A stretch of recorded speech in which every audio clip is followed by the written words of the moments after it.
I think that I like that we didn't have to mortgage the farm and we made a move.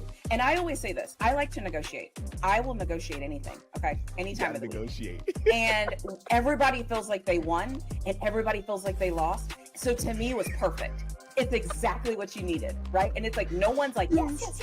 And no one's like, oh man, everyone's like, yes, no, oh, I don't know. I'm worried. I'm still concerned. And let's be honest, it's because our team has been elite average for so long. And we don't know. When you dropped that term, clearly my channel loved it. They were like, elite average. They've been running with it. When you said you saw my face lit up, I'm like, yo, it's the perfect way to describe what we are right now. And we're spot on with it. But even with the move, we're all kind of feeling like, all right, did we get better? Yeah. Did we get worse? We don't know. We kind of the same. It's like, I don't know. What makes it great. I think that is it. Let's go. Let's go. Here she is, ladies and gentlemen. Y'all know what today is. It's Tuesday, crossover Tuesday. It's a beautiful victory Tuesday. It's not therapeutic today, but we got plenty that we're going to talk about, so you know I'm excited. Arthur Moats. Come on now. Yeah. TaNeisha's in the building from @ReallyFlawed. Oh, yes. Always good to see you. Shout out to you. Shout out to the morning crowd as well for the early risers. Yes, indeed. Good weekend. I mean, Texas had a bye week. Good weekend. Texas had a bye. Thank goodness.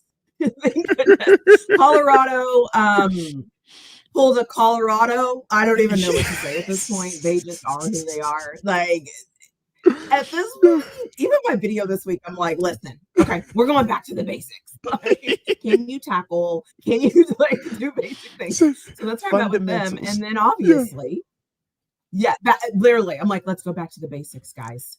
And so then the Steelers did I was so exhausted. You have no idea what I was going through this weekend. And I was watching the game and I was like, please. And then the first drive with Aaron Rodgers getting sacked, I was like, ain't no way I woke up for this. There's no way.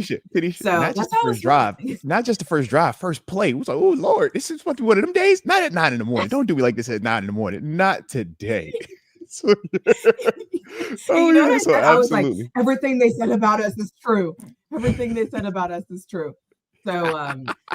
But anyways, how about you? How was your weekend? It was fun. Busy but fun. So started off, did a little high school color commentating, man. Always love to do that. Keep my roots where they supposed to be. But then since, I heard the black and gold had to take a little trip, I figured I would also take a little trip. All right. So I figured, kill two birds, one stone. So I went up to Buffalo for the weekend since they had their, it's the farewell season for the stadium up there. The last time they're going to use the stadium that I played in. Dropping a tear on occasion. You know what I'm saying? So it was cool to, bring the fam up there for that. They had an alumni weekend versus the Saints. So that was, like I said, one of those cool experiences just to get back to some of the guys and just the history, man. When you talk about two of my kids have spent, a good amount of their life up there. One of my daughters was actually born up there in Buffalo as well. So, for us, man, we got a lot of roots, a lot of connections up there. So that was fun. And I don't know about you, TaNeisha, but we're big foodies. Okay. We love to eat. So when we travel, it's like, yo, where are we going to hit? And we hit like all our favorite spots. Shout out to Ilios for the Italian. We had to get us for the wings. I had more wings because it's like it's Buffalo. It's what you're supposed to do. So I was on a foodie mission. Yeah. This week is like recovery from what I did this weekend. Yeah. That's where we at right now. Okay. But it might sound better. I just saw it flicker. You sound crystal clear now. Holy smokes. What did you do? All right. Let me find out you. You sound like, I don't know what you just clicked, but now I'm like, whoa, hey, now I feel like I'm right there with you now. All right. Yo. See, I don't know what was happening. I think, don't you start. Don't you start. We are 4 minutes in. Wow. No, I was looking at something and it was it was giving me some thing. And I was like, oh, do I need to click this? And so I clicked it and I was like, I'm either going to end or it's going to be better. So I hope it's better. What? Hey, shout out. See, only a person with your background, only a person with your keen understanding for problem solving, it was just critical analysis and how you could just think on the fly, but never see you sweat. I'm just like, what? I was like, I'm just talking. I'm like, oh, you sound way different now. Like, what was this, man? Jeez. Of course. Did you show up to my house? Like, did you see how perked it was? It's like, yo, hold on, bro. It's like, God damn, you sound like real clear. Like, all right. Are you here? I called your wife and I was like, hey, I'm gonna come by, okay? Just sneak me in. And I'm gonna pop up and be like, hey, let's do it live. She was like, you know what? I'm tired of this, okay? You keep talking all this PhD stuff. Let me show you what I'm capable of, all right? You want to see the capabilities of the PhD. This is what we do over here, all right? But no. So yeah, you so crystal clear now. Wow. Yeah, so shout out to the chat. They're going to for sure enjoy this now because we got to hear everything that you got to say and vice versa, you know, and that's why we do what we do. You know this.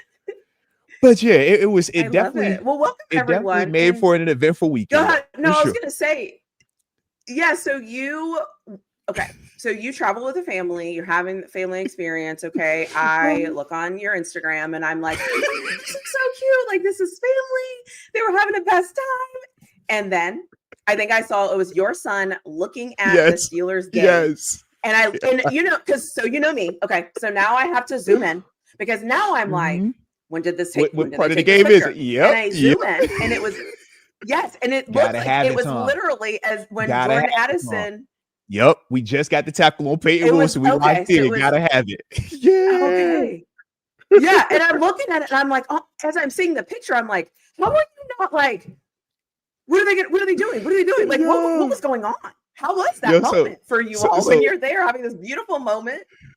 Absolutely insane. I mean, when you talk about painting the picture, right, start to finish, the game started at 9:30. So just if this kickoff for Bills is at 1, we're getting there ahead of time.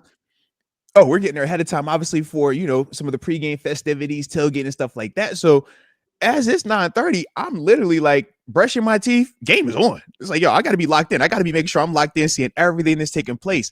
So now we're following it along. I get there and I'm like, okay, it's the chill part, right? We had a nice lead the whole drive in. That made the drive into the stadium smooth. It was a multiple scores. I'm like, oh, babe. Okay. Of course, big dog in this thing, right? Then obviously, as the game continues to progress, fourth quarter gets a little bit closer. So the fun part was this: my son, he's like the perfect blend of wifey, where, you know, she's more like you. Hey, she's anxious, right? Sometimes she don't even want to watch it because she's like, yo, if I watch it, maybe I'm bad luck. Maybe I'm the reason why something went wrong. Whereas I'm over here like, no, you tripping, man. Just sit here, man. We locked in. Let's go. So little guy is like antsy, right? He's antsy. And we're taking that pitch because we have to go to the restroom because he's like, y'all got to go pee. I was like, I'm feeling right. And the play happens and he's like, hold on, we can't leave. So we stayed there for that whole drive. And he's nervous. And I'm telling him, I'm like, listen, bro, as long as we can make them snap that ball 2 to 3 times, timing wise, we will still be okay. He's like, but what if they score? And I'm like, trust me, it's okay if they score. They just can't score in this first 2 or 3 plays. They got to make them go 4 plays and we'll be all right. Because the time. And so for him, he's like, are you sure? Are you sure? So that whole thing happens. They score on the 4th down, right? And I'm like, all right, we're good, dude. So onside kick happens. And now he's like, all right, Dad, they got the ball back. And I'm like, listen. They got it. I was like, not only do they got to get the first time, I was like, yo, they got to get in field goal position. And then when the delay of game happened, I'm like, hey, baby, you ain't got to worry. For sure, we're good right now. Yeah, and after that, man, it was good because because it was like, man, by that time you already had the interception / call back, so we felt confident after the James Pierre, play. So it's like, all right. And then after that, it's like, 4th and 18. Yeah, good luck. Not only 4th and 18, but it's like you got 5-6 seconds left on the clock. What are you even going to do right here? And that was the beautiful part for us. So he did. Yeah, and then you throw it in the middle of the field. Hey, I thought that only, the Steelers make those type of decisions and have that type of what we professionally call incompetence in certain situations, the self-inflicted issues and all of that. I just think that it's one of those things where when you look at a team that is accustomed to those big, sexy blowout wins when they do win versus a team that is more accustomed to some of these closer knit, tight to the vest type of games, just look down the stretch in the fourth quarter. Who made the more mistakes? Who had more of those errors in comparison to the other? And I know stylistically we're going to get into it because there's so much nuance to get into with this. But I just thought that one team just looked more comfortable in those scenarios. And it's the gift and the curse of the Coach Tomlin style. You're going to be in so many close games, but that's why you hear me constantly talk about my heart rate doesn't increase, because we've been in it so much and have had so much success in it. So it's almost like you feel comfortable being uncomfortable. Yeah. You know what's funny? You know this about me because you know how crazy I am when it comes to like information and how I like look at things. Because I looked at it the same way. Like I was just watching the clock. Passionate. Okay, like passionate. And I was watching the clock. I did all the same thing. And this weekend, I grew up a little when I watched football this weekend. And I know we say hi to the chat, so we'll say hi to the chat. But the nuances of football, I feel like because of you and because I'm kind of like I'm trying my hardest to like see things through a different lens.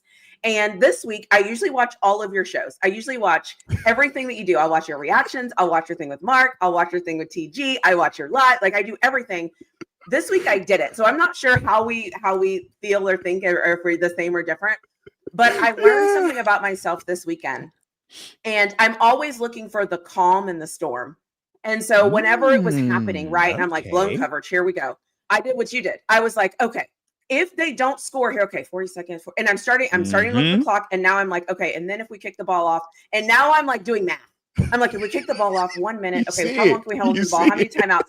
And I'm doing all these calculations in my mind. And I'm like, I think based on that, we've got this. But let me still like be anxious. But it's like, so I learned something about myself this weekend, and I'll get into it once we say hi to the chat. But like, what a great game. What a great weekend. If you're a Steelers fan and you are still whining on Tuesday, you are the problem. So yeah, I'll stop talking. Yo, let's go. This is why I be so excited for Tuesdays, because I'm like, I know you gonna come in with something that's gonna get this thing rolling. I love the fact that I get a chance to, I get the cheat code, so to speak. I get to watch you drop your reaction. I'm like, oh, all right, that's how she really feeling today. All right, then I get to just kind of follow around. Let me see. I wish she like it, wish she not like it. Okay. Wish she comment or wish she not. Okay. All right. And that's the part where I'll be over here like, okay, let me not cheat ahead of time. Let me come in with a clear slate. But I do be playing it. So on occasion, I'll be like, let me just peek, all right? Because I know you've caught me off guard, okay? So ever since then, I feel like I have to be prepared. Like, have a look out. Have a look out. You never know. All right, you never know. Pay attention. I'm like a stealth cat, like how they can walk, nobody hears them. And you're like, how did they grip this guitar? It's because they're creeping. That's how they got this far.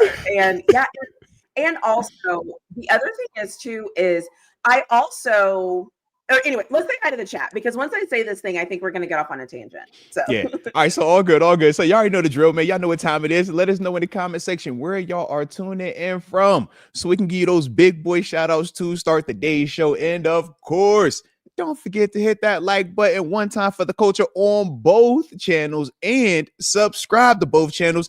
And you see membership links for both channels also in the comment section as well. Like I said, Miss PhD is elevating us. All right. See, this is why I ain't got my PhD. All right. When I get my PhD, then I remember all these little things like how you remember all these little things. Okay. I just be trying. I'm trying over here. Okay. God dang, man. I'm not, I forgot something. Hey. Hey, look, y'all wait a second, all right? Just wait a second, all right? I'm gonna pin in a second. God dang. No, I forgot something over here. All right. Hold on. All right. There you go. You're like, I didn't. No, I didn't do that. No, actually, no, I didn't do that. Whoops. No, look. Whoopsie days. All right. All right. Here we go. Boom. Now it's pinned. All right. Now it's pinned over here. Okay, guys. So y'all see it. Okay. Killing the game. I'm a work in progress. Okay. I'm a work in progress. But it's okay. It's okay. All right. We're 3-1 going into the bye week. It's all right. That's all right. I'm not gonna trip. But let's see. Oh, we got the people showing up today. Okay. What up? Juan Manuel in New York. Shout out to New York. Yes, indeed. Rod Dollar's always in the building. The 330 Youngstown, Ohio. And that's Mr. Sherilyn. You know he was going to be here. TaNeisha here today. You know he ain't missing no day like today now. Wendy Johnson, always in the 562. What up, Long Beach, Cali? Let's get it. And of course, I also see you, Jen J, rocking out in San Diego, but he says go blue for the Michigan Wolverines. All right, respect on that. Oh, you know it's Taco Tuesday. Shout out to my taco people out there in the 559 Visalia, California, baby. Yes, indeed. Yes, indeed. Of course, I see you, DJ Man, and every fresh in the 702 Vegas. And shout out to Leah Warren in the 254. Got Colleen, Texas, one time for the culture. And then we will end it with the homie Pittsburgh Toddy, all the way out there in the 520 Tucson, Arizona. Shout out. All right, I like it. Like I said, I know we got plenty that you got to get off and that I got to get off. So you know I'm ready. Where do you want to start the day? Where do you want to start? How you feeling? So I have so let me start with a question. Let me use my professor brain for a second. Okay. Who in the chat, tell me who you think the best team in the NFL is right now. As you're watching football on Sunday, based on records, based on play, who do you all think is the best team in football right now? Because I actually have a question. So I have to talk until we get some answers and then it'll make sense. Yeah. One of the things I realized when I was up very early, and then after I made my reaction, is there's some things that I saw that didn't make me happy because of the way it made me feel. But I don't know if the things I saw were bad. I just didn't like the way they made me feel. And so then I started thinking, okay, I need to change my perspective a little bit and figure out why I feel this way. Like, why do I have anxiety? And I had anxiety because I thought we were going to lose, right? So I'm like, But then I thought, let me watch some football. And the reason why I said who is the best team in the NFL, because I knew most people would say the Eagles. I would probably agree. The Eagles did the exact damn thing the Steelers did. They got beat, and that game got tight, and absolutely nobody said Nick Sirianni needs to be fired. Nick Sirianni is terrible. Whoever their defensive coordinator is terrible. Not one single person since Sunday has said the Eagles are terrible. In fact, everyone is saying they're the best team in the NFL. So you're telling me a team that is the best team in the NFL by your own standards did exactly what your team did, but our team is trash. Their team is the best team in the NFL. What is the difference? And it made me realize it's because Mike Tomlin has such high expectations. He's supposed to do everything right all the time, 100% of the time. But these other coaches aren't. And if Mike Tomlin doesn't do it, he should be fired. But if Nick Sirianni doesn't do it, it's like, it's okay. It's okay because they're the best team. And I'm like, and in that moment, I flipped my perspective. I was like, I'm not watching anybody commentate any football right now. I'm staying in my own feelings because I am also guilty of that. I am guilty of being like, what was that, guys? Like, what were we doing? But the best team in the NFL did the exact same thing. And nobody said anything. And it's because players make the difference, not coaches. And that was my realization this weekend. And I thought to myself, it's because the players have to show up. The coaches can only do so much. The players have to show up. The coach didn't want the guy to get behind. He didn't want Jordan Addison to get behind him. He got behind him. How is it the coach's fault? Like, it's the player. It's literally the players. Anyways, and so that was my realization this weekend is I'm like, we have the best team in the NFL that a lot of people will say it's the best team in the NFL. And then everybody will say it's because he has Super Bowls. It's because we do too. Stop. Like, we have to stop. It's happening all over the NFL. But for our team, we're like, we are terrible. We are so bad. I'm like, I haven't seen not one person talk about how terrible the Eagles are right now. Everybody keeps talking about the fake tush push. No one's talking about the fact they almost blew a lead. But the fake tush push is cool. And so I'm just kind of like, fake tush push is bomb, actually. So I like the fake tush push.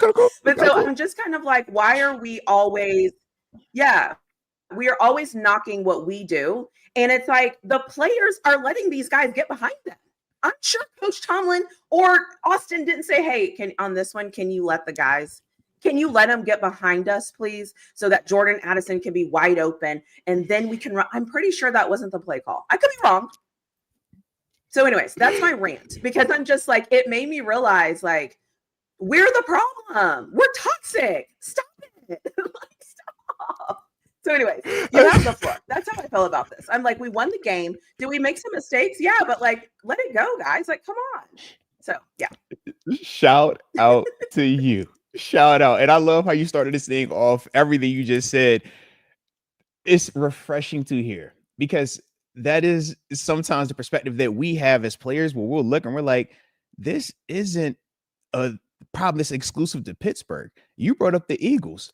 The Buffalo Bills barely got out of a stadium playing the Saints with Spencer Rattler at quarterback, and they still were able to score points. But At if you home. were in that stadium, watching that thing play for play with the same level of focus that we watched the Steelers with, you'd walk to that stadium like, oh my God, if that was Coach Tomlin, oh my man, you suck, man. Why would you play down in the competition, man? Y'all couldn't do this. It's like, nah, but it's the NFL, man.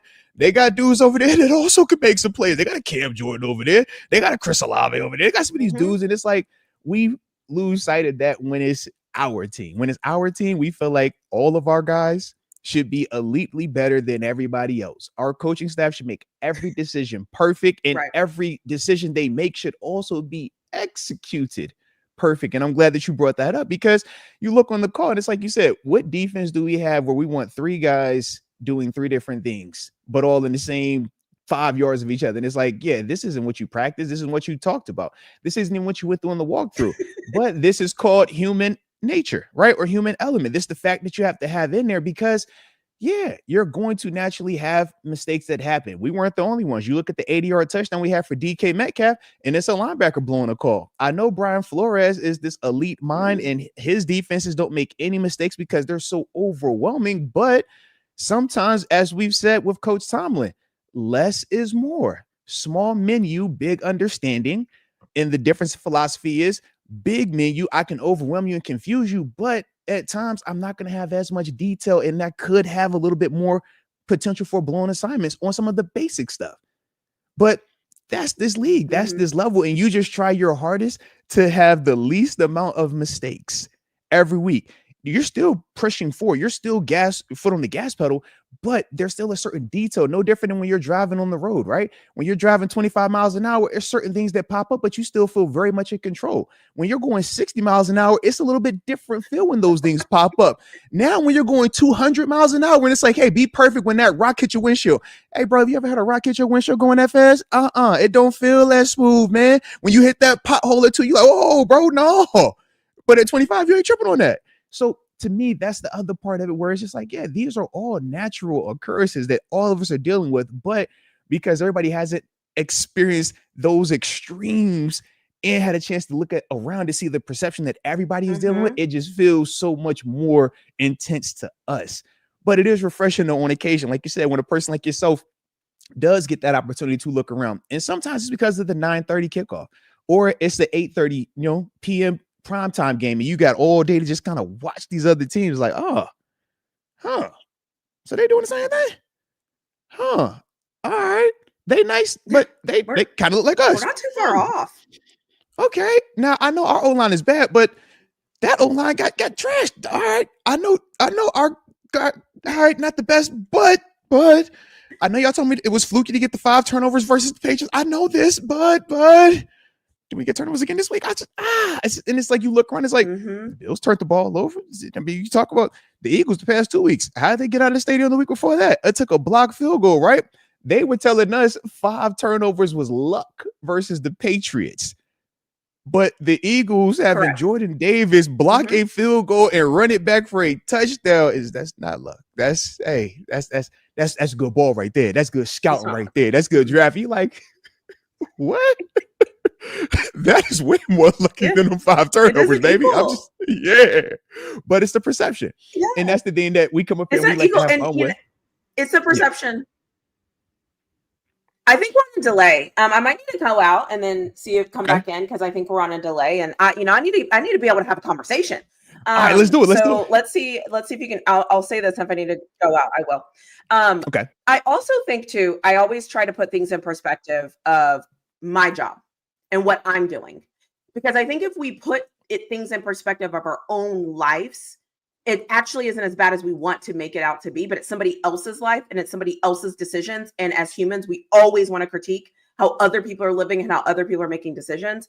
But in teaching, sometimes I'll do office hours, and a student will come up to me, and I know that it's going to be a difficult question that I'm going to have to take a minute and think about and actually give a good answer, because I know the student. If I do that in my life, there's no cameras on me. It's one-on-one. It's like all the situations are way less than what Tomlin's dealing with. And I still start to kind of go, okay, let me compose myself. Let me give the student the right answer. Let me tell them the right research. Let me, and so for me, it's like, it's normal. It's a hard job, but we think it's so easy because we get to sit in our air conditioner. And we're like, I would do this. Hurry up, Tomlin. And yeah, does Tomlin, is he slow in making decisions sometimes? Absolutely. Guess who else is slow in making decisions? All 31 other coaches in the NFL. So it's like, I get it because it's our team and we're like so harsh and we're like, we should be perfect because we've convinced ourselves we should be perfect. We're never going to be perfect. We never have been perfect, honestly. We just happened to win Super Bowls and be really good. It wasn't because we were perfect. It was because at the right time, we made the right decisions and it catapulted us to doing what we need to do. And I think we forget that sometimes. Shoot, I mean, you talk about not being perfect and winning a Super Bowl, the Bill Cowher Super Bowl. Did we not have to go on the road, right? Hey, man, the only team to go back to back road games, toughest approach. You don't get that because everything is perfect. You get that because you fell into some adversity. And now from there, you got to figure out how to overcome that. Get hot at the right time, and then ultimately go out there and win it. We talk about when Tom Brady and then won the Super Bowl down there in Tampa. Once again, it's like, hey, get hot at the right time. It's very few. In fact, there's only one team that's ever been undefeated and won it all. Yeah. Other than that, it's like, yeah, man, you're going to deal with adversity throughout this thing, but it's more important the more important thing is how you respond to it. Right. And that's the thing that when we look at Coach Tomlin, it's like he is at least throughout his tenure here in Pittsburgh has shown a strong track record for responding to adversity. And that's why when we bring up the one-score games in that record, it's like, yeah, we can try to paint that as a negative as much as we want. But as a whole, there aren't bad NFL teams. We said every team has good players. Now, are they playing well on a week-to-week basis? That's a different conversation. But the same way we'll look and say Cleveland Browns, the worst team, right? They suck. But then we look at the Packers. We're like, yo, Packers are nice. And it's like, well, how did that team beat that team then? And then that team ties with the Cowboys, who we're all looking like, hey, man, are the Cowboys good or are they not good, right? Because that's the NFL. It's a week-to-week league. And it's so much, like you said, of that nuance that goes into this thing. But that's what makes it so beautiful because every person has a role. The coaching matters. It does. How they articulate and they can give that message to a player, that inference to a player, it matters. If they can do it in a way that player can receive it, but also they're able to click, oh, I remember you said this keyword and now I can lock back into something. That matters also because you don't want to be on that field thinking too much. Right? Coaches, they could think a lot. And that's why sometimes they are a little bit slower to make decisions because it's paralysis by analysis. They're thinking about 30 different scenarios of how this could go right, how that could not go right. Hey, if we go for it in this situation, these are all the pros.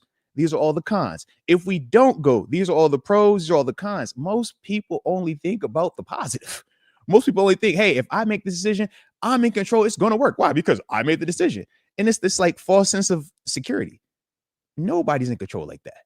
But we only assume that when we're on offense, right? Specifically, it's like if we're on offense, it's only going to be positive. It's like it's pros and cons to every decision, offensively or defensively, every single thing. And if you don't think that's the case, why is it that when you throw the football, you can get an interception, you can get a strip sack, but you can also get a touchdown, right? You can also be Justin Fields last night and you scramble for 40 yards on a blown play and you score a touchdown, right? There's some positives to it, but there's also some negatives to it. It's in running the football, right? So all of those things you have to factor in. And the difference for us, we don't have to make decisions where it's literally game on the line, 70,000 people watching you, and a lot of money involved as well. We get to critique it, have our opinions after the fact once we already received the information of how the rest of the game played out. That's way easier to do than when you got 20 seconds, and not even 20 seconds, really 15, because you got to communicate it so your offense or defense has enough time to communicate the play, get lined up, and go through their process.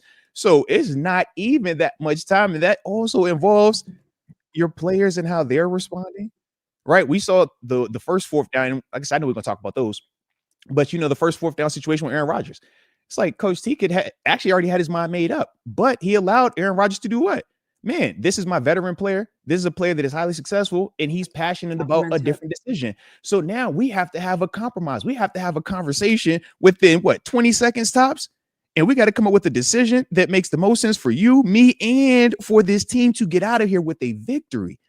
That's a lot that you process it, right? It's a lot to process. And you think about the Florida game, man, what has went well? What hasn't went well? What could they do to attack us? What can we do to attack? You think about all of that. If it goes right, this is how it's going to work. But if it goes wrong, what's the contingency plan? Because you better have both. If you make a decision in the NFL and you only think this side, oh, baby, yeah, that is not what you want to do. That is recipe for disaster. You better, as intently and as confidently as you think it's going to work, you better have a fail-safe. Hey, man, if it don't, this is the plan also. Because it happens too frequently, and we can point to every single game and show examples of that. Hey, man, this short yardage play worked here. It didn't work this time, though. Hey, man, y'all averaging 5 yards a pop running, but you couldn't get 3.5 on this play. All right.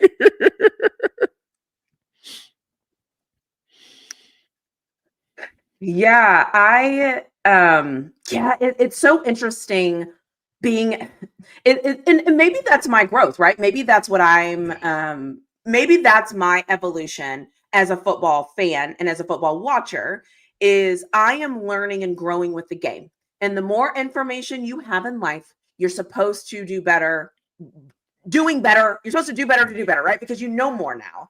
And so for me, sometimes and that's why I always tell people, that's why I love making instant reactions. And then after I send it to you, and then I take time and I take a deep breath, and then I make my calm video.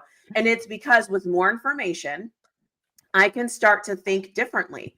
Coach Tomlin doesn't have as much time as I did. It took me 2 hours from the instant reaction to make my video. He doesn't have 2 hours. He has 20 seconds. And so it's just interesting. And I get it, right? I get it. We all want perfection and wins. I get it. I want those things too.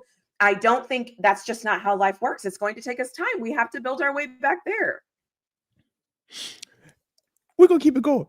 I like it. I like the energy. I see a super chat that just came in, and I actually want to put this up. Let me come out of here. Hold on. Let me get out of here and come back in. Hold on. Let me get out and come back in because we're on a big delay.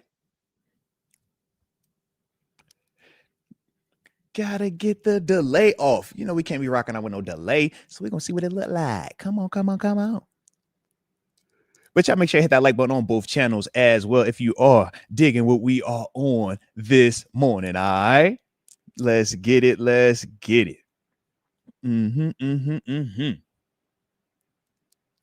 Oh, and I see y'all in the chat heavy. Yes, sir. Okay.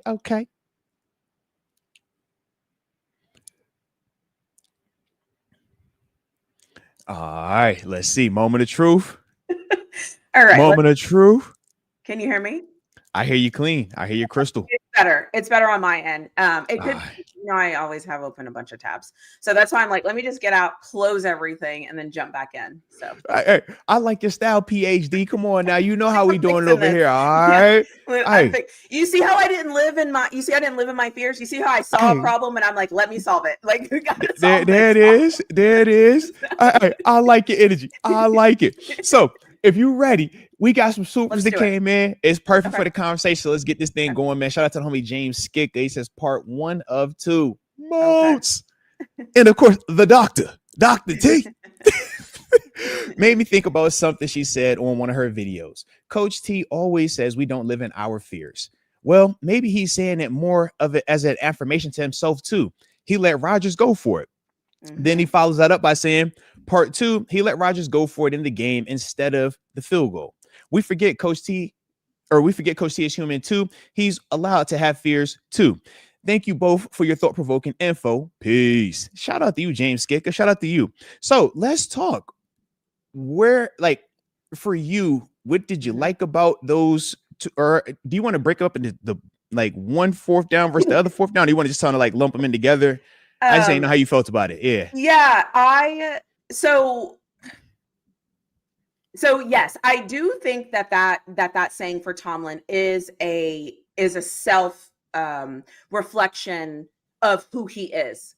And I do think he uses that to really speak on behalf of the things that he knows he might struggle with, because I do believe that to his core, he's probably a more conservative type style of coach. And so for him, he's got to do something to kind of forward think.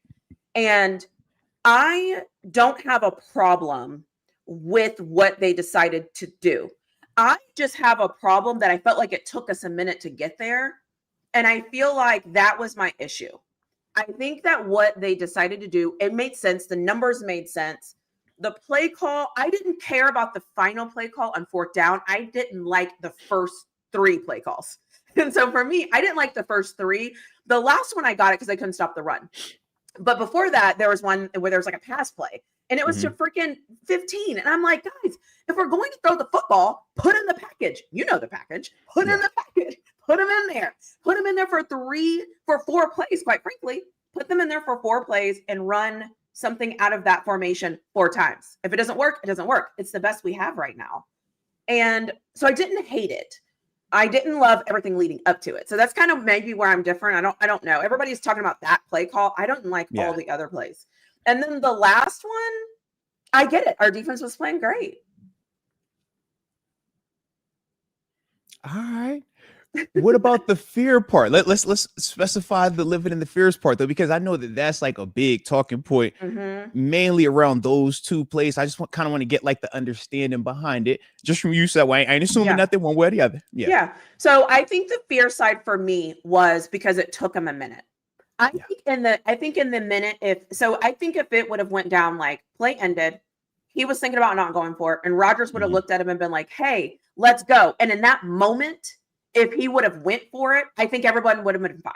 It was the fact that it was like, let's go, let's and then it was taking a little bit of time, and that was the moment where I was like, just do it, like, and so that's the moment where I think he almost had to gut check himself and kind of say, we do need to go for it. We can go for it. We can do this. I have this quarterback. And I think he talked himself into going for it, and he went for it.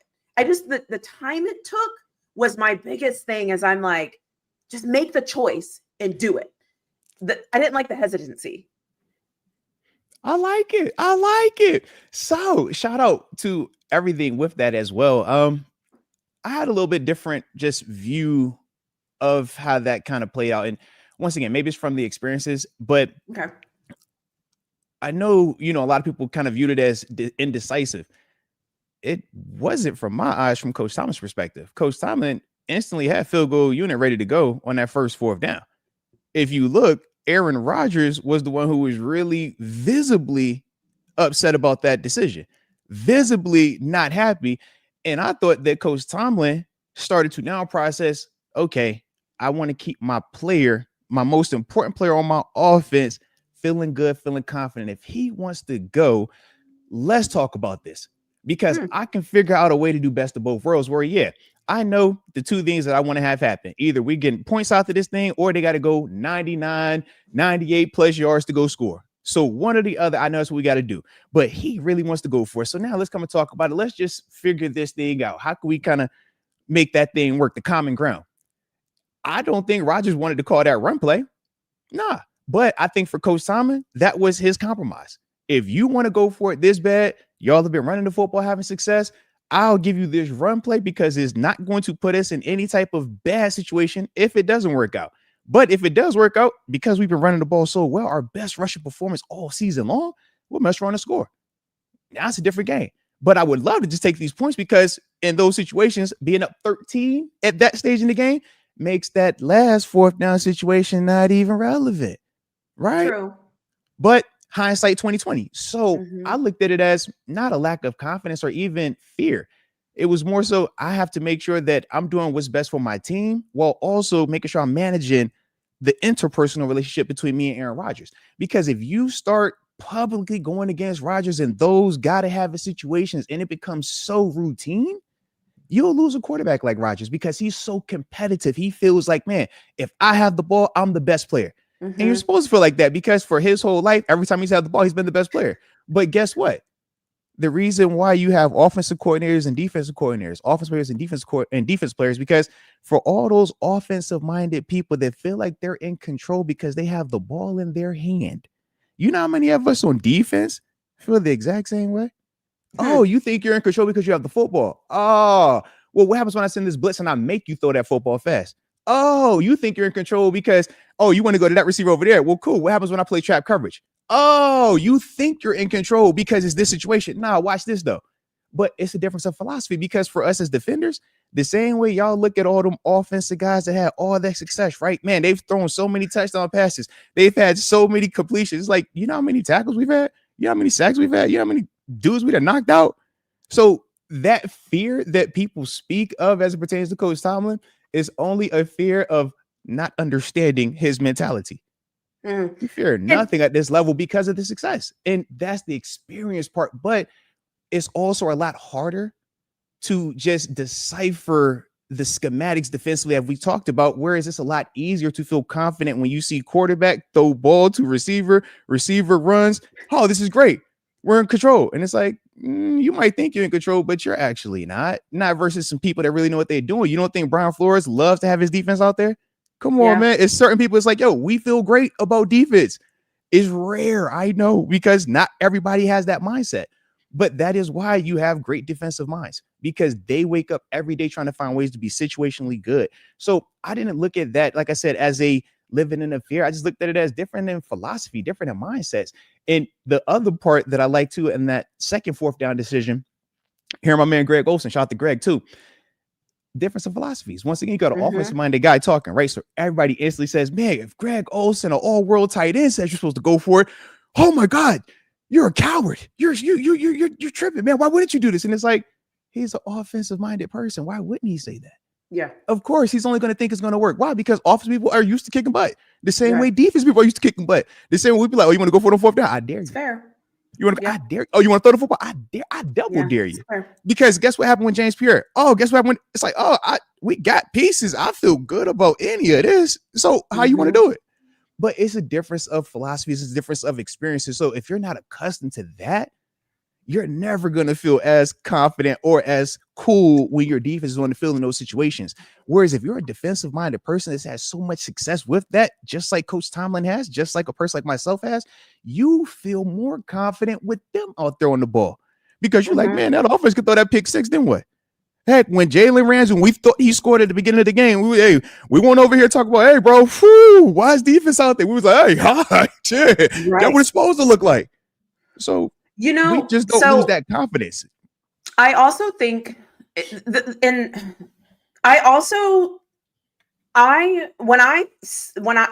believe when I made my video and I was like, I felt like he was living in his fears, I wasn't referring to just the fourth down. I thought that whole play calling sequence was kind of like, it was almost like we were just milking the clock in a lot of ways. But then we throw in the pass play. So that's where I was kind of like, where did that like what? Yeah. So it was like, are we sure? Like, and so I was like, this makes sense, right? We milk the clock, we need to win this game. That's what you do at the end of the game, right? At the end of the game, listen, at the end of a football game, I never want my football teams to risk a win over some BS. I don't care. I don't want you to risk the win. So you're in the minority with that, man. Most people are like, I want you to keep throwing it. Put your foot on their necks. Kill an ant with a sledgehammer. That's what all these cool little hot words they say, right? Yeah. Just keep throwing it. You be like, all right, bro. Not at the very end when it's that tight. I want you to keep your foot on their necks, during the game. But once it gets that tight, I want you to be smart. And so for me, I think it was like a first down run, second down run, and then was it a third down? And then it's a third down pass. Yes. And I'm like, what? Do that? They didn't have to use a timeout. It wasn't incomplete. We're not milking the clock. And to that, but if I remember correctly, though, those first two plays were negatives, and then I thought we did have a little bit of a positive on the third, and that's what made them even think about going for it on the fourth. So I don't know why the pass came. I've looked at the passes like, okay, you want to get some of the yardage back, but once again, it was like it was still a very safe pass play. And I get it, man. For some people, safe to them is conservative. Conservative to them is scared. Scared to them is living in fear. And I get that. We can go that route the same way the other side is. Hey, man, safe is also playing smart. It's also playing to win. It's also minimizing your exposure for negativity. It's like it's two sides to that thing. Yeah. So I don't get too caught up in that, but I do agree.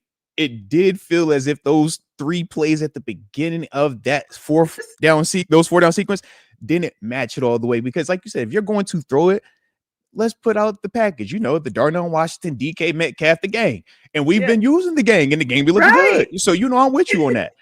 But that part for sure, it felt like, all right, what's Arthur Smith on in this situation?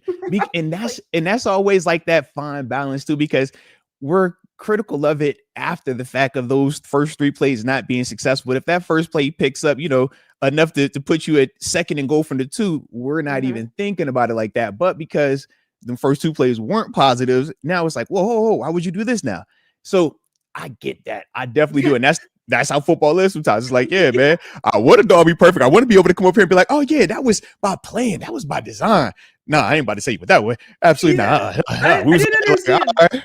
Yeah. And after to be honest with you, I will be honest. I was sitting at home and I was like, after I saw that 3rd down play, I would have kicked the damn field goal. I would have been like, forget all this. I'm picking but once again, who was kicking the field goal?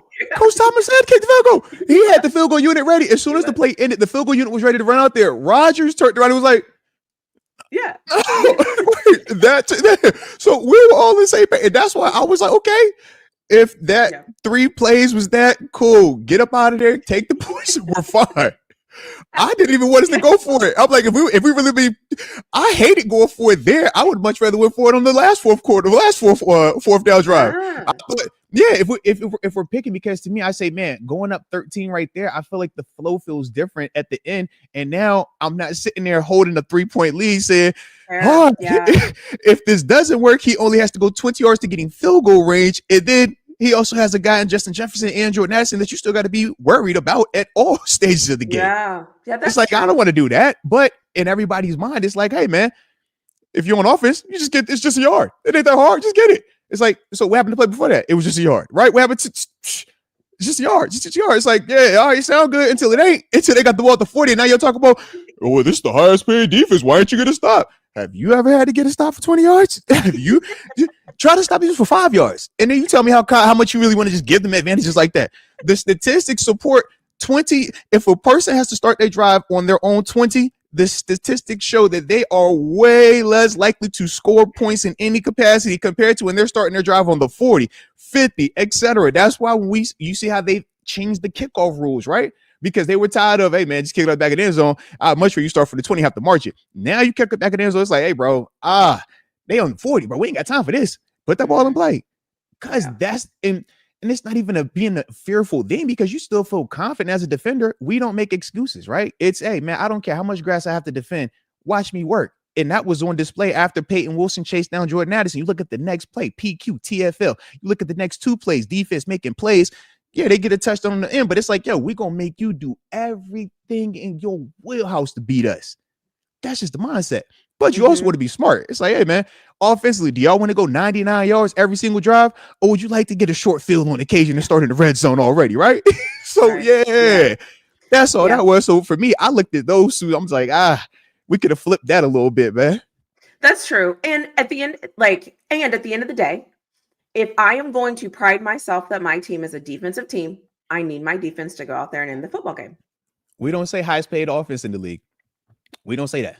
When we go down the list of our defense and we start talking about our defense across the league, there aren't many teams that we're going to look at position for position on defense and feel that we would take them over our defense. Right. Offensively, different conversation, right? We know, hey, man, there's a Baltimore, there's a Buffalo, there's a Kansas City. When Joe Burrow is healthy in Cincinnati, it's like, we got some of those, right? But we don't look at our defense and say, hey, TaNeisha, you want Baltimore's defense? Hey, TaNeisha, would you love Buffalo's defense? TaNeisha, I know you want that Chiefs defense. I know you feel that Chiefs defense. What defense you want? You want that Lions defense, the same one they gave up 50 to Green Bay? That same one? Because I know y'all said that our defense is bad because we gave up 30 before, but we ain't never give up 50. Upset. And some people swear by the Lions team now. And think what they swear by that Lions team now, right? They swear, they nice. It's like, we give up 50. to a Packers team that we also saw lose to the Browns, who we don't think are good, and they also just tied with the Cowboys. But we the problem. Hey, look, but we're the problem. You know that. Mm-hmm. Yeah, that's why for me, and I said early in the season, I said, Tomlin, don't trust that defense. They're doing nothing for you to trust them. And then after the Patriots game, I thought, okay, I kind of you know, and then they showed you that you should trust them. And so that's why for me, it's like when I look at this as a totality, and I look at my head coach, I want you to do things that make sense. And if I can look at you and I can say, would I have done something different? Maybe. But what you did made sense to me. As a fan, I'm okay with that because I just need it to make sense to me. Now, if you ask me what I would have done, I probably would have kicked the field goal. Well, my play calling would have been different, and then I probably would have kicked the field goal. But because Tomlin didn't choose that, I don't think he's wrong in what he chose. He just did it differently, and he trusted his defense. And after that game, I would have trusted my defense as well. Put them back out there. Run them on out there. That's what they're there for. And let's also not act like they didn't deliver. We know the end result was a victory, but dang, the victory, literally the first defensive play is James Pierre making an interception that a lot of us felt was a catch, closed the door on him. It's like, cool. Y'all don't agree? That's fine. Next play. But to act as if this decision was so outlandish, and then, I don't think it was outlandish. It's like, dog, you see why he did what he did. We could have had 2 interceptions on that same day go drive. Yeah. So it's hard to fault a guy for trusting in who he feels are his best players. If you feel like this is your best outfit, these are your best shoes, this is your best purse, and we saying this is the biggest event with all the eyes and cameras on us, and this is the once in a lifetime moment, right? This is all we got. Are you going to go with the second option? Or are you gonna go with the main thing, the one that you say, yo, I spent all that money on this, I know what this is, it's got all that shimmer shine and everything included, I'm rolling with that one? Yep. It's like we forget that when we come to the game. It's like, oh, let's go offense. It's like, that's not how this works. He's getting 42, he's getting 17, he's getting 12, it's like, yo, you know how much money on that? Like, why would you not want to throw them out there? Why would you not want those guys to be out there? You want to go with what you deem is the best part of your team or what you think represents you the best.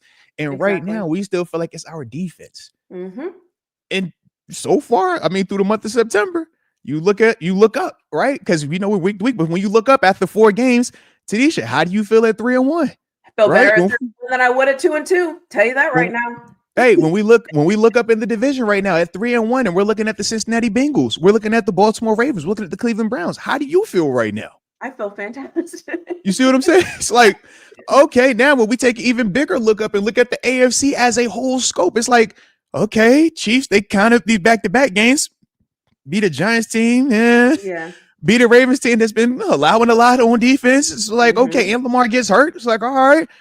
Buffalo, you heard me talk about them. I'm like, yo, they talented, but it's like, yo, I just watched that struggle with Spencer Rattler. It's like, we're not Spencer Rattler. The same way we looked at Minnesota get after Jake Brown. It's like, hey, that ain't Jake Brown as our quarterback. It feels a little bit different. It feels a little bit different. And so, can I say something? Talk to him. How about that offensive line? Well, you know, I didn't. Yesterday, I was on my soapbox for a little bit because I have this. One of my pet peeves are when we are only one-sided, whether it's only one-sided with the praise or only one-sided with the criticism, and when the other side is warranted, we just breeze by that like it doesn't matter. So my issue was since the start of the season, heck, the past 2 years, we only hear when Broderick does negative, when the O-line does negative, and why Pat Myers is the worst coach, the worst person ever. Correct. But then we have weeks where our O-line performs better than other O-lines. We have weeks where we're supposed to be going against vaunted defenses and all this other stuff, but then they perform well, and it's like crickets. I haven't heard of Broderick. I haven't heard of O-line. I haven't heard of Pat Meyer, that old boy, anything. Nope. And it's like, man, y'all just told me a week ago that Pat Myers is the worst coach ever. Y'all told me 2 weeks ago Broderick was not playable in this league. And now as I sit here and I look, I say, well, hold on. They only, Rodgers was hit was it 2 times? Make sure because I don't want to mess it up. Rodgers hit 3 times. Excuse me for the disrespect. 3 times and sacked twice. Whereas their quarterback, regardless of who's out there, because we have already broke down, nobody cares when we have our injuries, right? Mm-hmm. We hit their quarterback 14 times and he was sacked 6 times. The week prior to that, he was hit 10 times, sacked 8, 9 times. Yeah. It's like, you guys know what I'm saying? But we hear crickets around no the one saying offense. anything. Crickets. Nothing. Not even a Pat Meyer got lucky this week. I'm like, he was going against Javon Hargrave. He was going against Jonathan Grenard, right? You heard how I talked about some of these guys, but it was crickets. So I was on my soapbox heavy yesterday because that does rub me the wrong way. It's like, man, y'all are the loudest. Your player heart is coming out. Because if one person, because think about it like this, right, TaNeisha? Tell me it's fair if we're going 60 plays total, but you highlight 5 plays that went wrong, and I can show you 55 plays that went well, and you're going to tell me that these 5 plays matter more than all 55 because what? If it's your narrative? Absolutely not. So that's the part that I always have the biggest issue with. And now when it's the follow-up, and it's like, okay, well, if you told me these were the reasons that time that gave you the justification that small sample size mattered way more than this, well, what the heck are you going to say now? You know what I mean? So that's kind of my energy with it. I'm always like, yo, let me hear it. Like, talk to me, because the way the passion that people speak with, that's the part that, while we do what we do, it's like, hey, man, if you going to speak as passionately on it, make sure you can back it up, because I got facts, video proof to go with it that supports my argument. And it ain't what y'all be saying at times, man. Right. And, and not only did they look good, they looked better than the Vikings offensive line. They made the Vikings defensive line look like a joke. They were blowing them off the ball. Like, I was seeing run plays where they were blocking so well that our offensive linemen were leading the running back. Like, I hadn't seen that in a long time. And so for me, I just remember and shout out to us for victory formation, okay? Because how many things did we say? Like, okay, you gotta watch this, you gotta watch TaNeisha, this. we were hitting TaNeisha. We hit with a lot, TaNeisha. We hit TaNeisha.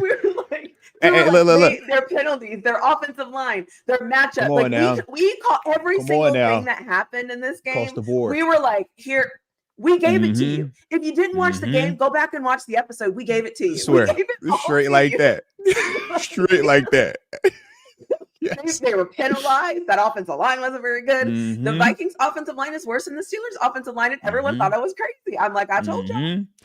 Y'all. But they got Christian Darris, so he just came back in here first round. He gonna play perfect. Not good. Man, Nick Herbig said, but I'm trying to get paid. I need first round booty. I need first round heads. Okay. Yeah. And where are all y'all whining about Cam Hayward winning his extra $3 million? At this point, we should have given him an extra 10. No. It should have been guaranteed, not incentives. You see it. All right. You see that, man. Cam Hayward. I defended him all off season. I defended him because I thought he was doing the right thing. I thought he was standing up, and I thought he was worth it. And insert all things. I was like, yes, and yes. I do care what happens in the rest of the season, but even no matter what happens in the rest of the season, we cannot deny we are 3-1 because of Cam Hayward's contributions to this team right now. He is worth whatever it was that he was asking for.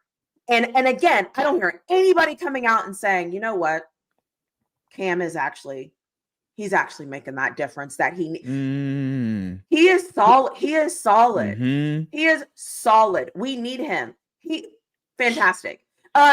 Derek Harmon, solid. I'm just like, hey, TaNeisha, it's kind of like them first 2 weeks we was missing the first rounder that we drafted to kind of like help against the run, to make Patrick Queen, Peyton Wilson, Cole Holcomb look better. It's like, we get that guy. And now we're like, these past 2 weeks, D-line look a little bit different. I know you can feel it. I know you feel it. Everything looks different. And that's what I'm saying. It's like, and that's why I always say I do these things, is because I remember exactly what I said in week 1. And I also remember thinking and saying, if we can figure this out, though, it's going to be better. If this offensive line can work together, if we can finally get this run game, it's just going to work. Aaron Rodgers, stable, consistent. DK, just catch the football, bro. Catch the football and run. Like, do you, right? The Defense. head back. All right. Right. Defense, do your job. Right. And all we've been asking for, we haven't been asking for them to do backflips on the field. We're just like, just do your job. And in victory formation, we were like, to win this game, we need this, because the Vikings are this, and this. Every single thing we said. No. Literally. Let's go. I love it when a plan comes together like that. Just like we drew it up. Across the board. And that means we're doing our job, all right? When we do our job, the Steelers do their job, everybody feel good, man. Everybody feel good. Shout out to these Victory Monday, International Tuesday, and everything else, all right? Because we just gonna carry it over. It's an International Victory Week, okay? And since we on bye week, you feel me? I'm all the way turned up with you, all right? It's for sure turn up week. And since it's a bye week, we ain't gotta rush it. You know, sometimes it's like, we got a game coming up on Sunday. Hey, bro, all right, gotta refocus. Stay locked in. We ain't got time for this. No. It's the bye week. So we got a little time. We got a little extra time. We got a little bit more time to just the pancakes felt a little. It tastes a little bit better this morning. You feel me? It's like everything's. I had the orange. I was like, the orange is a little. It was just the calcium. I can just taste a little bit better today. It's just something about today. You know what I mean? Something about it. So shout out. Same. But trying to think. Last couple more positives that I did have. Like I said, I'm glad you brought up the offensive line. I thought that they were lights out, not just in their pass blocking, but like you said, the running game. Man, this was the first time all season we had over 100 yards rushing as a team. And cool fact, first time or the second time for the Vikings that they did not have over 100 yards rushing, and that's their second time losing a game this season when that was also the case. So it was also good to see. Wait, our terrible defense was able to stop the run and keep somebody. Hey, look! You know that defense that can't stop anything. That one, yeah. Look. We know the best coaches were on the Vikings staff that game. We know this. Okay, you're right. We know. I'm sorry. We know Terrell Lawson and Mike Tomlin don't know defense, but for some way they did find a way to keep the Vikings under 100 yards rushing, and that has been their Achilles heel this year. When they get one-dimensional, they've lost their 2 games, and that was what happened in the Falcons game. And then obviously when you look at Carson Wentz throwing it 46 times, that is one-dimensional. You don't want hardly any quarterback throwing it 46 times, let alone your backup having to throw it that much. So that was also the good part with this. But I just like the fact that our defense continues to create turnovers. I think that that's important. I think that turnovers and sacks are contagious. They come in bunches. And you look at what we've been able to do now these past 2 games. It's like, man, we're feeling more confident with that. And stylistically, the games were different. The turnovers we created versus the Patriots were more run-based. It was more, I have to physically punch this ball out. The turnovers that we created this game, granted, the one that got called back with Jalen Ramsey, that was a punch out. But other than that, these are hands-on football, high-level plays in terms of James Pierre breaking on the outside. That was beautiful. Like I said, it got called back. It is what it is. The TJ Watt doing TJ Watt things, we have seen how many TJ Watt interceptions look just like that. Yeah. Do we consider that as fluky? Absolutely not. We're like, that's TJ. That's what TJ do, man. Right. But then you even look at Deshaun Elliott, and it was so good to have him back. You talk about run support, you talk about physicality, but you talk about playmaking. Should have had 2 picks, had the 1. But you look at it, man, he's showing a disguise, right? We talked all week about Brian Flores and how he's so exotic, right? They show all these different things, but it's like, hey, we do the same stuff. We're just not as married to the disguise part. We're more married to post. This is what we want to get to. Whereas for Flores, it's more this is what he wants to show you. 30 different things, but then it's regular. For us, we're going to show you regular, and then we're going to morph into something different. There's a philosophy. It doesn't mean one is better than the other. It's just different. But because we love to compare, we will paint that as better because it's different. And it's like, no, it's just different philosophy. So that's how you can have Carson Wentz hit Deshaun Elliott in the face with the football on just a basic, drop down and play the hook principle. But think about what happened to Aaron Rodgers a week ago. Robert Spillane, same concept, literally the same play, just different personnel. One's a linebacker, one's a safety, but it's the same thing. And at this level, it doesn't matter who you're playing against. If you can pressure them or confuse them when the quarterback makes a bad decision, typically it's a turnover. And that's the difference of Aaron Rodgers. He probably only has 20 bad decisions all season long. And with those bad decisions, 5 of them or less typically result in turnovers. Now, granted, this year is a little bit different, but that's his history. Whereas most other quarterbacks that aren't top 5, that aren't that, they just make more of those mistakes and they show a lot more frequently. But that's what that is. So you got a chance to see just like apples to apples in that scenario of how, man, this is what it looks like. But defensively, it was still good to see that we know what we do. And regardless of what the outside noise says, man, if we do what we're supposed to do and we lock in and believe what we know we're capable of doing, it doesn't matter who you line up out there. We're getting up out that stadium and we're going to make those plays. And that was, like I said, the refreshing part to just kind of have that affirmed, because I would agree, man, those first 2 games, while you're figuring it out, while guys are getting up to speed, right? No preseason, dudes getting hurt, everything in between. It's like, what we've been saying? Hey, man, first month of the season, give them the first month, Let's just see first month. Now we're looking up like, okay, we got a little bit larger of a sample size. We've seen some things that really give us some optimism. And now let's see what we can do for the next one. Yeah.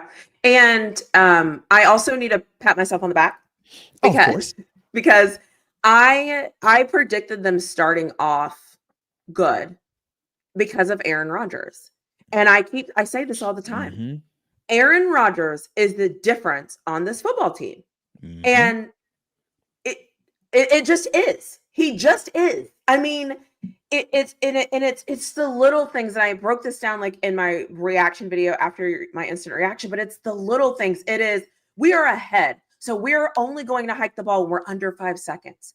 It is, we are ahead, so we're not going to do anything dumb. Why not throw the ball down the field? I'm just going to do these little dump passes if they continue to work, right? It is, we're doing great running the football, so guess what we're going to do? We're going to continue to run the football. It is the game management side of having a veteran, experienced, good quarterback. I can't measure it. All I can tell you is I love it. Like the confidence when he runs out there, I don't care if he's not involved in the tush push. He's 40. I don't care. That man ran out there and threw a block. Okay. He scrambled for what? 11 yards, 12 yards. I mean, he fumbled. But my point is like, shout out to Broderick on the recovery too. Shout out to Broderick. Shout out to Broderick. Right? Let's go. That fire that burns in him, you cannot quantify that. Yeah. And you want it on your team. Inject that in my veins. Like I need that because he wants to win. He's competitive. He's going to talk trash. He's going to tell you when it's good. He's going to get all of that. I want all of it. I want all of it. And I think it makes this team better. And if you're going to tell me that Aaron Rodgers can convince Tomlin sometimes to like get out of his kind of whatever, sign me up for that too. Like just sign me up for all of this because it's like, I always say, I don't care how we win. I don't care if we kick the ball around the field for 99 yards and we happen to fall on it in the end zone and we win. I don't care. I don't care if we dunk a field goal and it hits the upright and the socket in the middle and it rolls in and we win. I don't care. I don't care. Find a way to win. Absolutely. And we're doing that. And we know it's a bye week. It's week 4. I'm not sitting here saying we're going to say, like, I'm not saying that, but I think the progression, I love the process. I am seeing the process right now. And I'm falling in love with it. I love it. I love this. Like this is, I'm like, I see it. I visually see it. So it's like, now we have to sustain it and then obviously continue to get better. But I love it. And I will be honest, we usually have these shows and we're like, okay, let's critique some things. I'm not going to critique anything, even though the block field goal and all those things, because I don't expect them to be perfect. Okay.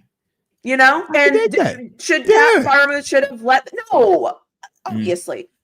But at the same time, Caleb Johnson showed up and made an impact in this game. Roman Wilson, who we've been like, where is he? Oh, he's just catching the onside kick. Just one of the most important plays of the game. So my point is like, there has to come a time in life, because I'm in a relationship with the Steelers, where you say, my relationship is consistent and I'm happy with my relationship. Is my relationship, are we going out every night? Are we doing all, no, but it's consistent and I trust it and I respect it. That's kind of where I'm at right now. And I'm okay with that. Okay. I like your approach. Okay. This is what we've been missing at times. Okay. Yes. This is the approach that we need to hear. So I piggybacked on you. All right. I'm bigging up you as well. Okay. And before I get into just one of the things you said about Aaron Rodgers, y'all hit that like button on both channels. Don't forget to subscribe on both channels and join both memberships as well. If y'all, are loving what y'all are seeing, man. Yeah. Hopefully My y'all are. memberships All are right. loose, by the way. My membership It is. It's gone south. It's gone south. It's okay. It's gone south. It's gone south. But either way. All right. Either way. It's just a work in progress. All right. Hey, week to week. We're a group that's continually on the rise. It's not always linear with the progression, but we're going to get to the end, okay? There it is. The destination is more important than the journey, okay? Or excuse me, the journey is more important than the destination. Let me say that again. All right, so now we back. But what you talked about with Aaron Rodgers, you said how he manages the game. I think that is such a beautiful thing that he brings. And like you said, it does get overlooked because everybody, when you first think of Rodgers, you think of, man, he could throw for 4,000 yards. He can pass for, 40, 50 touchdowns. Man, he's all world MVP, this and this. But just watch how he manipulates the cadence. Watch how he will slowly, casually walk up to the line of scrimmage as if we're not worried about anything. Hey, it's going to be on 10. And then it's first cut. You're like, oh, snap, bro, you caught me off guard. Then you watch him, hurry. Oh, easy. All of that is manipulating the defense. Coverage-wise, your disguise. Heck, as a pass rusher, we hate it. Because I'm like, dang, bro, I'm trying to be amped. I'm ready to go. Like, you think about a card on his starting line, right? You revved up. It's like, yo, come on, let me go. So it's like, man, you're casually walking. It's like, man, you making me kind of feel like, all right, should I chill? Is it going to be on 2? I don't want to jump off sides, right? But those are all the things that he does. Heck, you watch how he's a magician with his hand placement, with the ball fakes. You really have to play him honest. Now, there's some quarterbacks we get to cheat. We're like, bro, his hands aren't good enough. You can watch him give that ball. You can watch him fake it. We can all see it. Then you think about just 2 weeks ago how my man Rodgers hit the fake here. The daggone linebacker is gone. You're like, bro, he really can't tell. But that takes years of experience, years of practice, years of detail. And it's just hard for young quarterbacks to understand that. That's part of our big issue in terms of, people that have done this longer. When we look at young players, rookie players, it's like there's so much nuance, so much detail, so much stuff that goes into being successful at this level. And then we say at quarterback, you might as well multiply that by 10 because that is now the most hardest position on top of it. And you have to be perfect because when you make a mistake, it's a turnover. It's a drive killer. It stops everything. So that's why you see a lot of young players, specifically young quarterbacks, struggle at this level. And then it's like, man, we're so quickly to move off of them, but it's like, it takes time. And not everybody's even good enough, but that fine balance of how much time do I allow you to fail versus, all right, should you even be out here? Are you good enough? Right. Whereas when you get Rodgers, you've already surpassed that, but that's also why Rodgers typically causes a lot more. Right. Rodgers isn't a rookie salary $1 million quarterback. Nah, if Rodgers really wanted to max out, he could be getting 30+ million on the cheap end right now based on who he is. Yeah. So we have to understand that part as well. But all of that nuance, when you talk about guys looking at him and having confidence, you talk about him being able to get Coach Tomlin to say, you know what, I can trust you. Yeah. Why? Because that's not Kenny Pickett, Mitch Trubisky. It's not Kyle Allen. It's not any of these other quarterbacks that we want to talk about. And this is with all due respect. We try to talk about those players as if they're Rodgers, as if they're Ben Roethlisberger, as if they're Tom Brady. And none of these players are that. But the reality is, there's not a lot of people in this world that are that or even close to that. But the way that we will almost lie to ourselves at time because we're so passionate about these players, it's like, man, we put the over expectation on like, yeah, they can definitely do it. And it's like, no, they're two different classes. So now when you actually see what it's supposed to look like, even at 40+ years old, it's like, man, this is still light years ahead of anything else that we've had since Ben Roethlisberger. Yeah. And newsflash, I know everybody's not going to like this, but whichever quarterback you draft, if you draft one of these dudes next year, they're not going to be better than what you're seeing from Rodgers right now. But what did I tell you about these quarterbacks? Oh yeah, and not just, but that's the beauty of it. But that's the beauty of it. And my thing is this though, I'm a week to week guy because I always feel like the same way people felt like Carson Beck was trash because of Georgia and that was it. If you watch him on Miami, you're going to have a different perception of him. Yeah. So I like to allow myself to be, educate me, show me something different, show me something, right? Because otherwise, how we looked at Broderick prior to the season started, it's like, yeah, man, we were going to give him a chance. It's like, give him a chance. I just want to see, just give him a chance. Now, I might know ahead of time, and some of these dudes have already confirmed it. TaNeisha, trust me, I'm with you. I'm like, hey, bro, yeah, I was talking about this Penn State. Y'all talking about Drew. I'm like, hold on now, bro. I'm open-minded, so I'm gonna give him another chance. But all right, Yeah. just that want the vibe that I got. Okay, Yeah.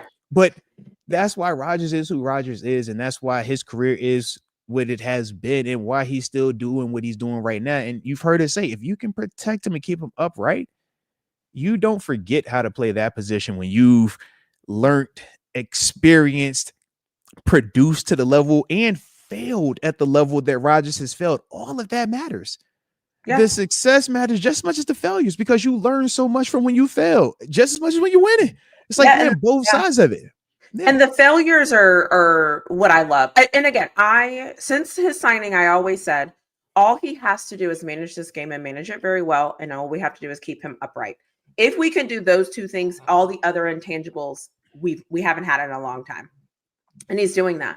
I think the other thing too, that because a lot of people always like, they'll take this game and they're like, so are we winning the Super Bowl? So are we? And it's like, calm down.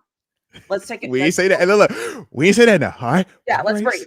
Easy. But Woo-sa. what I'm interested to see is now I see that Tomlin trusts Aaron Rodgers when it's in game. I'm curious to see that process progress. I'm curious to see that evolution of them now coming on the same page. And because now they tried it, right? They have the experience. And so I'm assuming, correct me if I'm way off, I'm assuming at some point they will both come together and say, Aaron will say, hey, this is what I saw. This is what I was thinking. And Coach Tomlin will say, hey, this is what I was thinking. This is what I was feeling. This is whatever. If we ever get into the situation again, whatever, right? I need those conversations because from that conversation, it creates evolution and growth and evolving. And those are the things that I'm looking for, is like, I want us to continue doing these things, right? And I want my quarterback and my head coach to be in a position where they trust each other, because I don't blame Tomlin for not really trusting what we had before, because we didn't trust him either. Absolutely. And those are the things that I love, is that progression that we now get to watch and see how they evolve together. And the beautiful thing is, you're already starting to see some of this. You want an example? When under the Coach Tomlin tenure, post Ben Roethlisberger specifically, have you ever seen QB under center? It's 1,000% a run play, except Rodgers and that wide receiver decided, we're going to abort this, and I'm throwing a slant. I'm throwing a down pass right now. It looked like Green Bay, Rodgers, the Devontae Adams. We have never seen that a part of this offense. Fair. That was for sure a Rodgers staple, and we saw more and more of it this game. Evolution, right? But once again, it's only 4 games in. We're not doing everything week 1. Some of this stuff, it takes time to develop. It takes time to get that trust.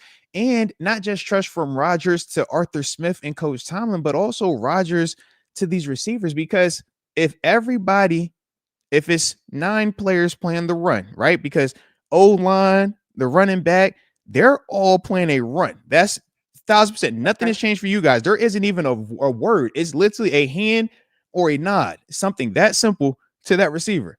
But if he doesn't know that, and he doesn't get that, and Rodgers is 1-2 and he's whipping this right now, that's an interception. In fact, as defenders, we tell ourselves, man, if you watch enough tape, you're praying to find whatever that tail is, because if you catch it, all you got to do now is just shade yourself a little bit, half a yard inside. That's all you need. Nothing to let the quarterback know that you know, but now you know. And that half a yard is the difference between you getting a pick 6 like Malcolm Butler did in the Super Bowl, right? You talk about Patriots versus Seahawks. That's literally all that was. Half a step, now breaking downhill, versus head up, outside leverage. He has the advantage on you. Little technique, right? But it's a game of inches. So that part, though, that's Rodgers. That's Rodgers having his imprint.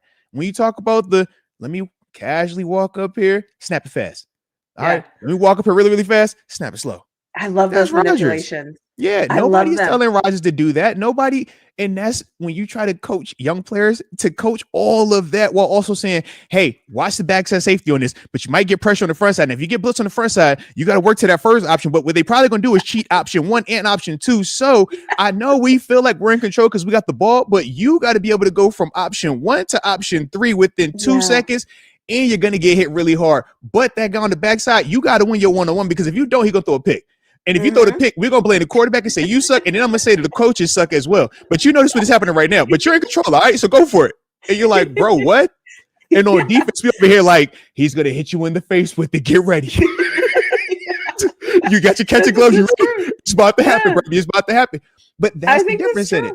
Yeah. So for Rodgers, he knows how to. Okay, I know if they're gonna do this, I can get from here, here, here. I've felt what that feels like, so I'm calm in this moment. Whereas if you've never been in that moment, when that pressure comes, you're like, hey, now, and it's like, hey, we're 2 steps ahead of you. Cheat that, because he's never gonna get over here. And if he does get over here, then that knows he's reading it wrong. So now we're gonna show him this, and now we're gonna kill him with this one next. But once again, who's in control? It just depends on the mindset. It's just great to like it. You don't realize how much you missed the basics. The basics. Like that's the basics. And so you have one and you're like, oh my God, right. Ben did used to. Okay. TaNeisha, think about this, right? In a relationship. We know the big things, right? Get you a house, get you a car, take you on exotic trips.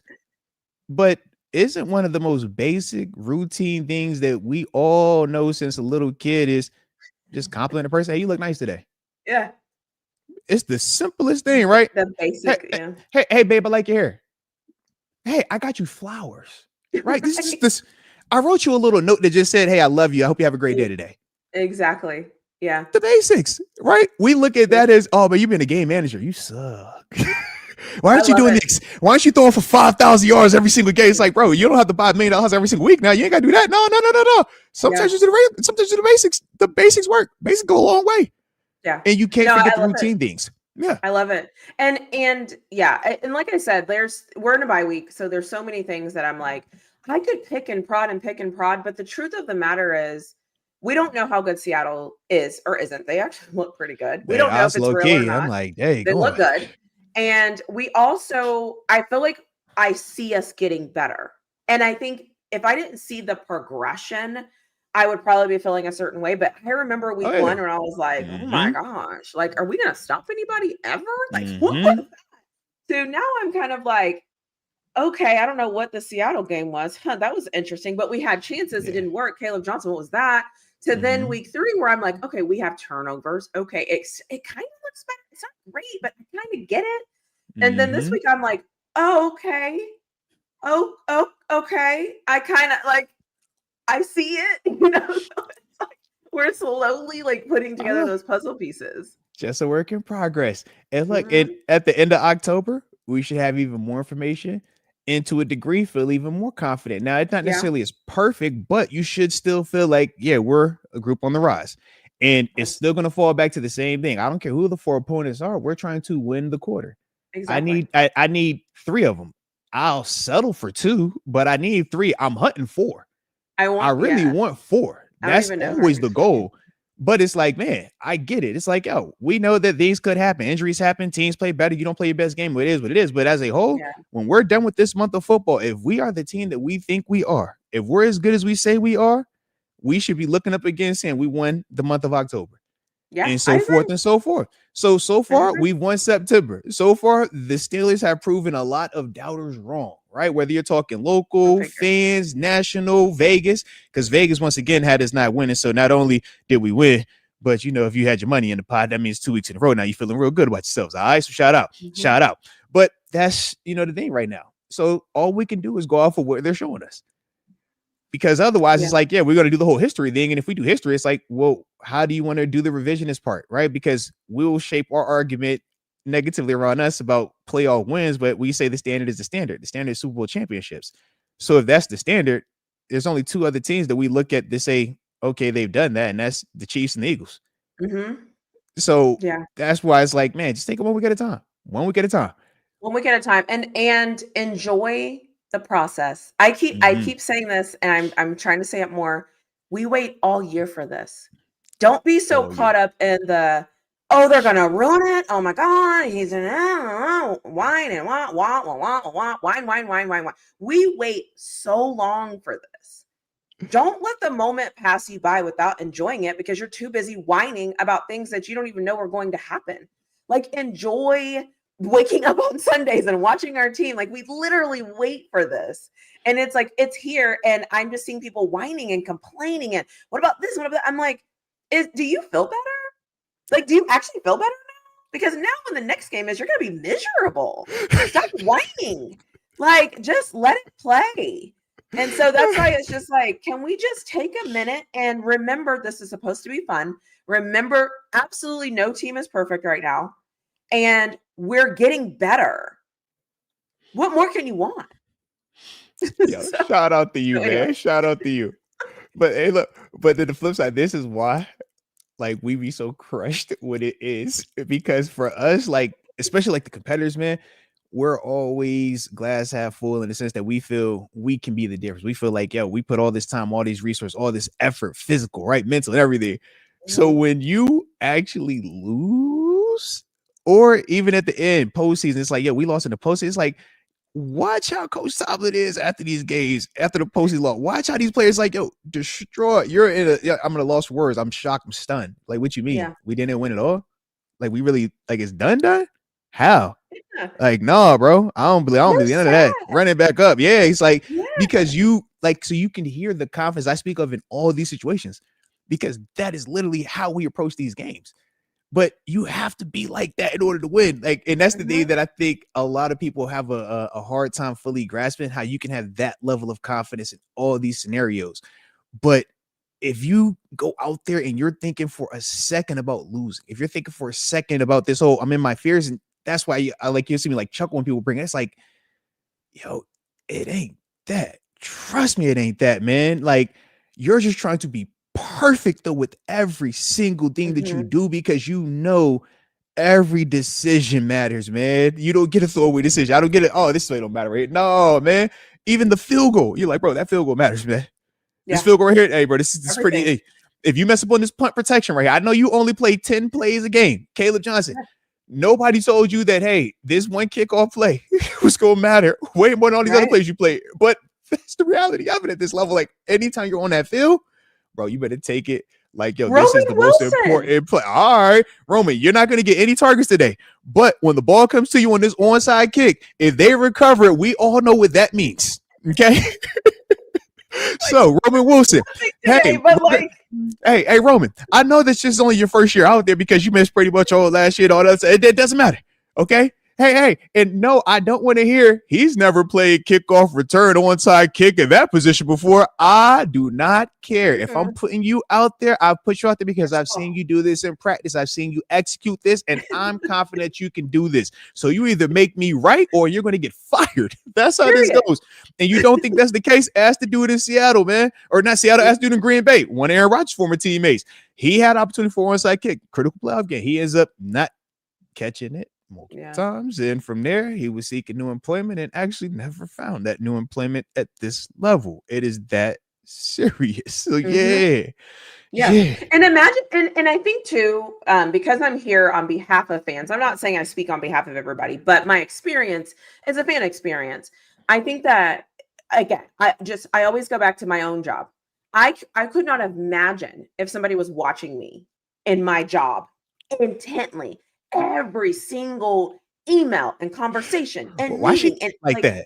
Oh, she said, like, you said with attitude. Like, she said hello versus hey. Oh my God, I can't believe this. Why is she yelling? Why did she ask that? Why did she? It's like, and so for me, it's like, when I, as a lover of football, which I pride myself on being, I don't want to ever lose that love. Because I think the love is the passion and the excitement and the energy and the desire and all of the things. Once that turns into expecting perfection, as a fan, that's not where I need to be, because I don't get to play. So I have to be in the area of like, did we do some things I loved? Yes. Did we do some things that annoyed me? Yes. But as a whole, we did a lot more. We did like a couple of things wrong. Okay, that's expected. These are human beings going against a team that everybody said was going to beat us. Blow us out. By the way. Get him. Candidly, like I'm they're saying, going to take care of us. And can I just say something? And like, this is like very petty of me, but I have to say this. No, time out. I got PTSD. Last time you went petty, I got whooped up on. All right, this is Not I'm about gonna you. be the victim in any of this pettiness. Not about I you. just need that. Not about Okay. you. Whew. The audacity of people to think that Steelers fans are not going to show up is downright disrespectful. Do you know who the hell we are? We're showing up. Stop thinking like, oh, it's probably going to be, 50-50 Viking. No, it's not. No, it's not. Okay? We are the Pittsburgh Steelers. We are going to travel to see our team. We are going to wave our terrible towels. And when we come visit you, you are going to have terrible towels because that's how important we are. Don't ever tell me that our fans aren't going to show up. I don't even know majority of these fans. I know good and damn well they're showing up to a Steelers football game. So the fact that people are like, I'm so stop disrespecting Steelers fans. They are going to show up and represent our team, and they will be waving their terrible towels. And if you don't understand that, you're an idiot at this point. Stop it. Like, stop it. Stop being disrespectful to this Steelers fan. This fandom. Listen, are we going to whine? Yes. Are we going to be overly sensitive to everything? Yes, because we want Super Bowls and we have high expectations. Naturally. And we're a lot And of rightfully things. so. But we are going to show up and cheer for our team. So when people are like, oh, it's probably going to be 50-50. Oh, it ain't. Okay? Like, it's not.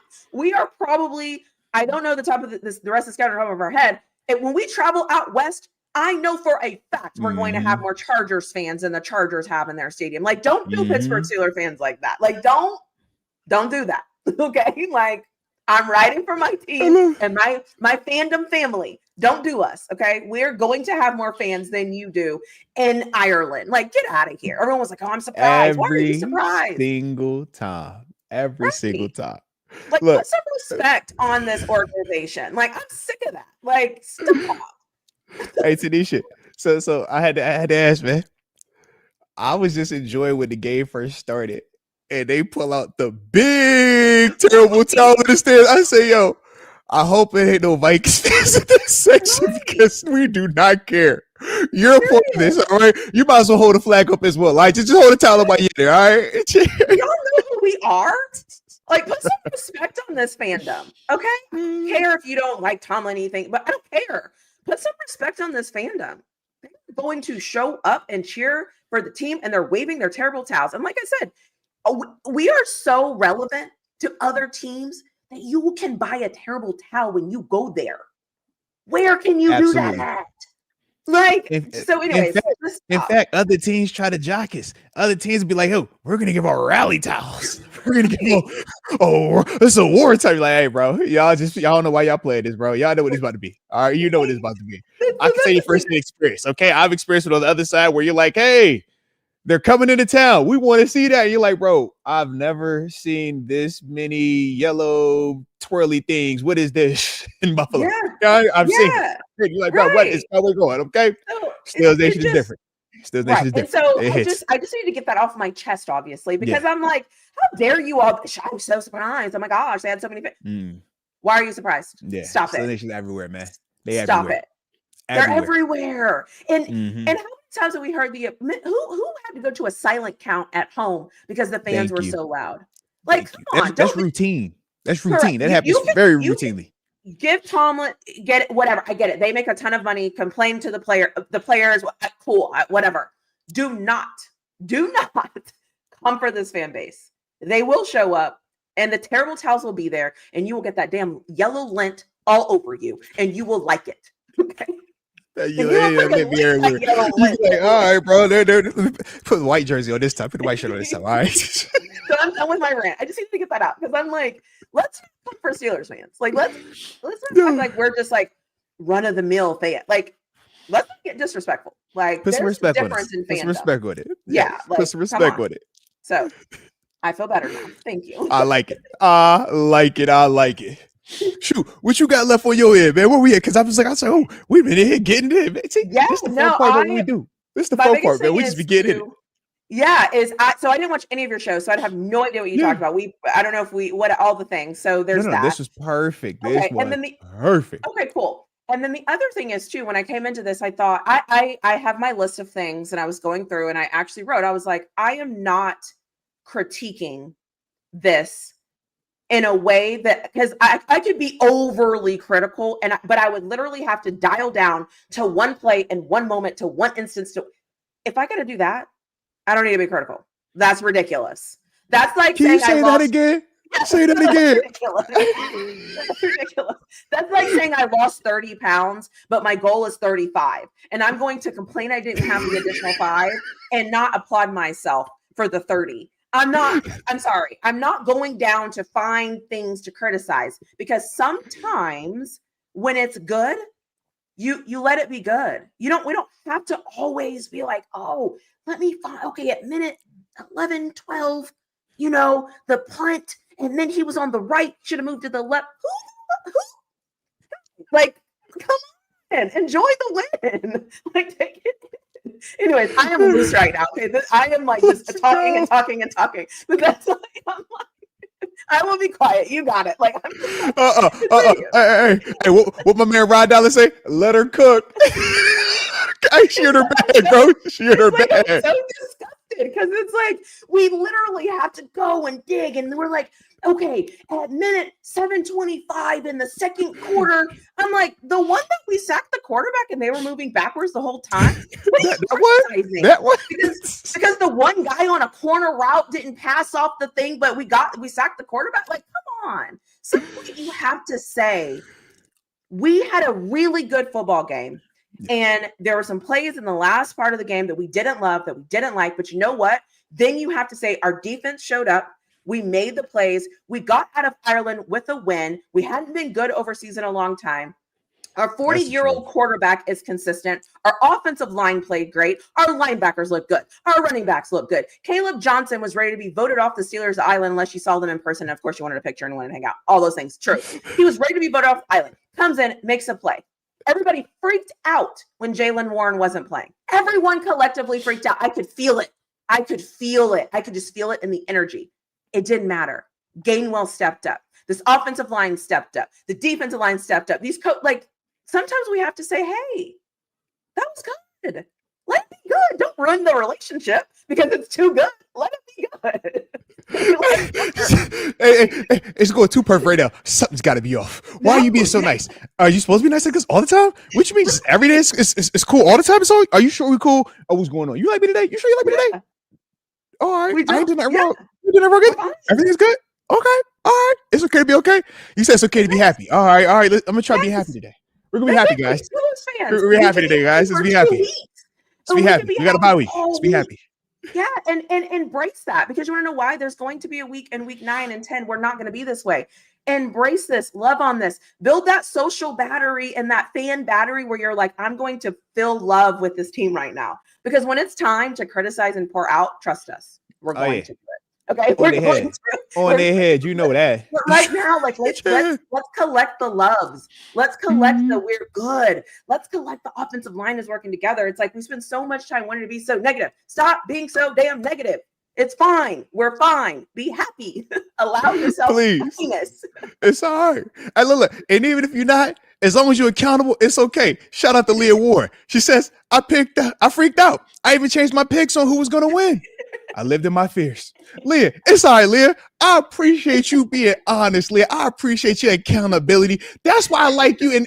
And whenever I think of Texas, I think of Colleen, Texas, because of you, okay? Shout out to you, Leah. I just appreciate you on that. But you got me yeah. So that's it. Anyways, I'm just up here, literally, I'm loose right now. I'm just up here because I'm just tired. Like, sometimes you have to recognize when you have a good thing. And all we want is our team to be good. And all we want is our team to win. They are doing that right now. That needs to be enough for us. I don't know why it's not. I like it. Like you said, it's okay to be happy. Yeah. And when they give us a reason to not be happy, then we'll cross that bridge. But for right now, let's enjoy it. So I'm with you, TaNeisha. I'm with you. So let's get it. But man, this was a vibe. And I will say this. You did kind of surprise me, okay? Because I didn't know, okay? After watching the reaction, after going through some of the comments, I'm like, all right, I think she might be hot. She might be coming in, well, you know what I'm saying? Temperature fired up. But I said, let's just see. Yeah. And I'm glad to just see, because that was for sure a little bit different than I thought, but I like it. That was fine. Yeah. Shut Well, up, dude. right. Well, you know what? Like I said, I made that video. I made my reaction video about 2 hours after our game. So I had already started to see other games play. And so I was in that moment where I was like, oh my God, like what the not. So it kind of helped me come off of it. And yeah, but I will say something that I think needs to be highlighted that you said about Coach Tomlin and his decision making. I need to sit with that, because I think your perspective of being a coach, how you can attack out of it, yeah, correct, and you're probably right in the logic of that. I just don't that logic doesn't live with me, if that makes sense. No. So think of it like this, right? You as a person with a PhD, your wealth of knowledge, right? There are certain things that you're naturally just going to understand that, hey, I might feel like the best way for you to learn is by giving you test, quiz, test. You might be over here like, nah, the best way to learn is through homework, through class assignments, through us just having one-on-one office hours. Right. Difference of philosophies, but because you've had so much experience, so much success with that, you know for a fact I can accomplish what I'm trying to get done with that method, even though it's not as bold, it's not as in front of your face as I got an A on the test. Hey man, I passed the quiz. It's like, okay, you studied the information that you needed for this, but did you retain it or did you just memorize it? Right? True. Is this a part of what you're going to do going forward? Or after a week from now, you're going to pull this up and be like, I don't know that no more. I don't remember this. Did you cheat on it? Like, it's so much that goes into that, right? But because of your experience of knowing that, hey man, if I got these one-on-ones and I got a chance to just homework, classwork, that's just as good. So now when it's time for the big state test, right? For whatever that may be, because that's our Super Bowl, right? It's like, all right, you still can produce. You still are just as good as this person was over here. Test, looking good. It's like, yo, different of philosophy, but still just as prepared, just as good. It's just a different mode. That's all it is. So my mind as a defensive player, I don't feel like I don't have control because you have the football. That to me is, what I said earlier. It's like, oh, that's that false sense of security. You think you're safe, huh? Do you feel in control? Interesting. You know what I mean? Like that's that. Whereas it's people with the different mentality of, hey man, when I got the ball in my hands, because I have the ball, I just feel like I'm in control. I feel great. And it's like, man, you ever held that ball when you got TJ Watt chasing after you, when you got Cam Hayward coming after you, when you got Jalen Ramsey on the back end, if you throw it up in the air and you make a mistake, he can go ahead and take it to the house. Not just pick it, take it to the house. But yeah, you feel in control. Good luck. Go for it. I think that's fair. And I think, like I said, when I watched the game and I self-reflected, as I do often, I realized that the game made me feel anxiety because I felt like it was slipping away. Yeah. But I had lost all football perspective because I was just watching it. It was just watching it. But then whenever I was able to say, I was like, okay, look at the clock, and I had to kind of bring myself back to, and I was like, okay, focus on the clock. Focus on this. How many seconds are on a play clock? They have to kick off. And so it was like I had to dig myself out of that. I think we need to do that more as fans. You got to dig yourself out of these things sometimes. Like start talking to yourself. You know these things. You know them. Look at that clock. Look at the timeouts. Look at it. Maybe you're not just doing this for anybody. You look at the track record. Yes, like pay attention. It's like, yo, all of the factors support why you hear me speak calmly, specifically in those situations. So that's why I have that confidence. I don't speak like that if I'm watching the Jaguars play. I'm like, hey, man, you really want the defense? I was like, no, I'm not acting like that. Or if it's the Bills, hey, man, I really want the Bill. I want the defense out there instead of Josh Allen. It's like, nah. True. But Josh is also getting how much money, right? That's so when we say which side of the ball, if you're Baltimore, do you want Lamar Jackson to have the ball in his hands, right? One of the highest paid players in this league, one of the most dominant, decorated players in this league, or do you want the defense? But that's not our case right now. Rodgers is showing that, hey, man, he still has that youth on him. He's almost surprising people with how well he's looked these first 4 games. None of us are surprised by TJ Watt being dominant. None of us are surprised by Cam Hayward making plays. None of us are surprised by Jalen Ramsey making plays. So why do we get surprised when coach says, yeah, I want those guys out there for the critical moments, or he defaults to that side more often than the other side, especially post Ben? Because I can tell you for a fact, during the Killer Bee era, that was never a debate. Okay.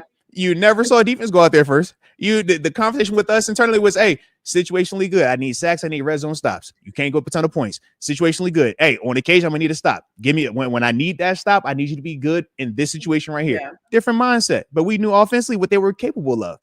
This offense now is not viewed and built like that offense back then. The same way this defense now isn't built like how that defense was back then. So that's why you see the shift. That's all that is. And can I say something, Mr. Force Multiplier, Mr. Lord, Starter, here she go. Mr. Here NFL?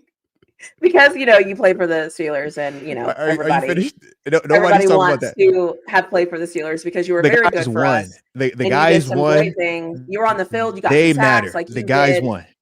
Like you, Force Multiplier Starter. You were phenomenal.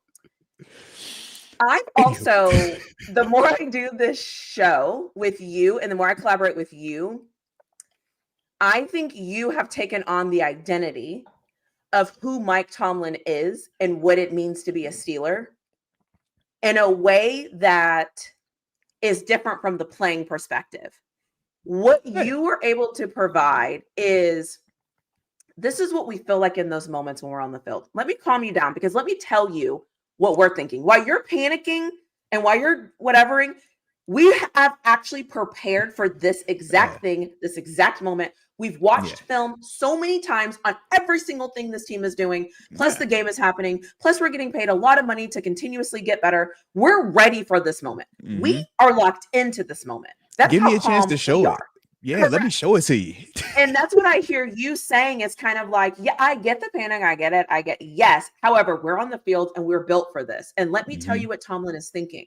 And I'm telling you this because I've been there when he has said some of these things, or because we've had this experience. And and I think that value that you have, because you were in the NFL and you're amazing and all these things, is helping us understand it in that way. If you choose to hear what you're saying and how you're saying it and why you're saying it, because you're not just saying it just to talk to us. You're trying to tell us, like, hey, I know, but let me explain to you why it's okay.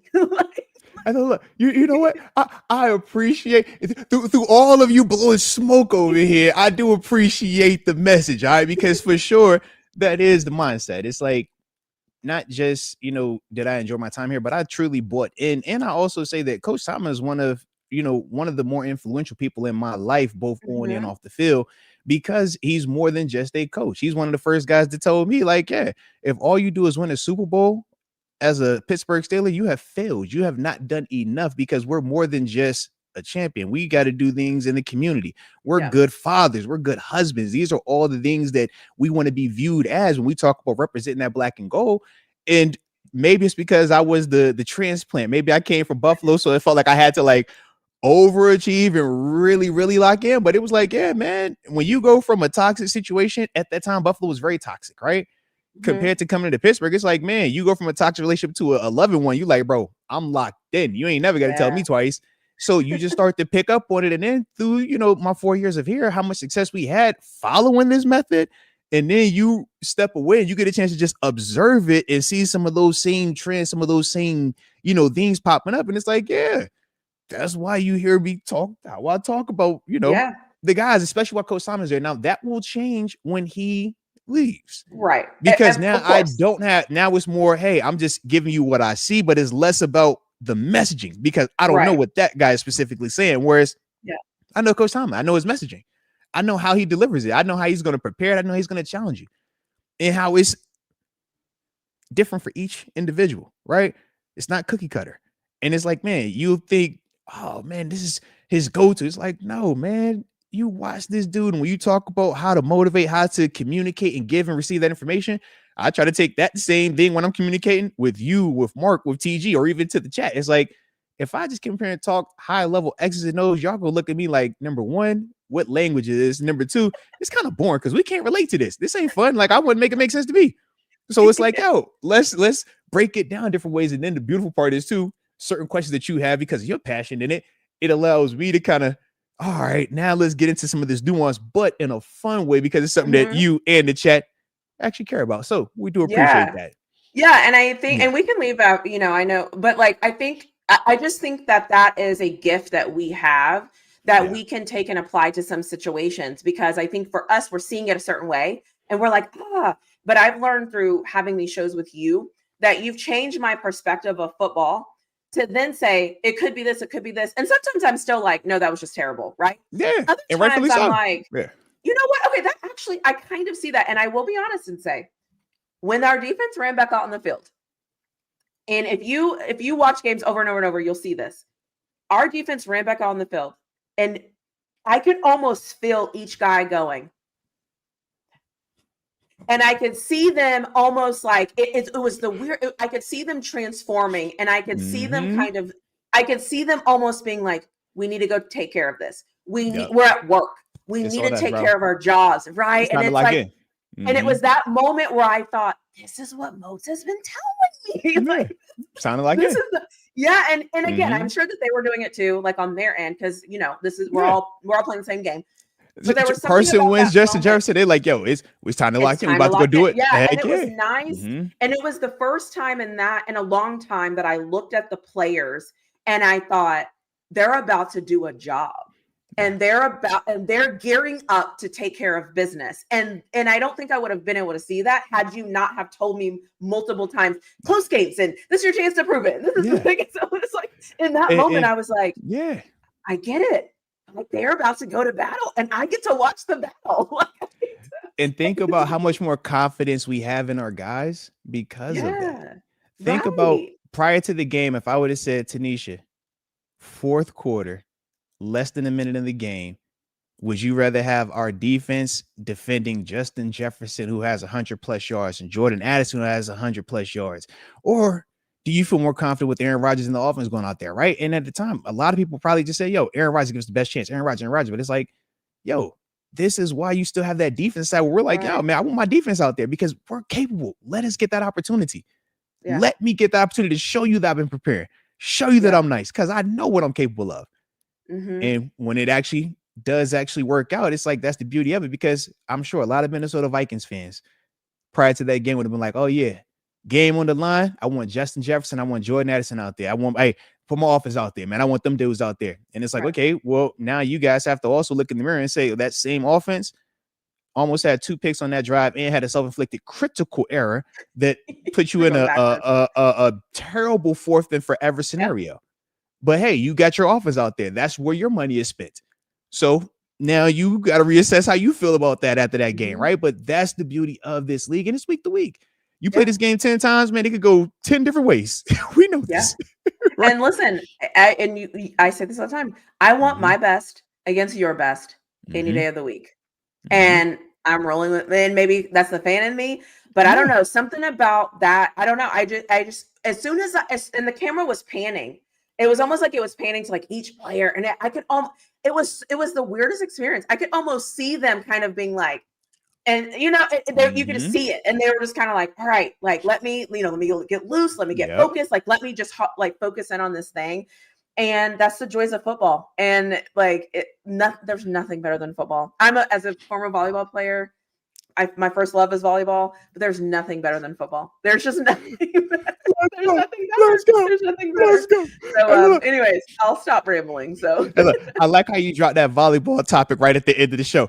We ain't about to do it because I actually got to get off. But I was like, oh, we coming back to that one there. We'll come back PhD also play that volleyball. Y'all see. All right. The more we talk, we learning more and more and more. All right, we learning more and more and more. It's all good. So with that being the case, though, quick update. We won't do another stream this week because it is the bye week. Me and TaNeisha also going to go on a bye week. All right. She's going to have a bye. She's going to get a reset, rest up, refresh, do everything she got to do. I'm going to do the same as well. Then after that, man, we back next Tuesday, getting active. And then from there, we'll have victory formation on that Wednesday also, man, just a heads up. Okay. So giving everybody a little update for that. But other than that, hopefully everybody enjoyed today. And if you did, you know the drill. Like button, both channels. It's simple. It's the little thumbs up. Okay. Hit that little subscribe button after that. Okay. You might as well hit the notification bell too, especially if you've been on with us for 1 hour and 52 minutes and 37 seconds and counting. Clearly, you like what we're doing. Don't lie to yourself. All right.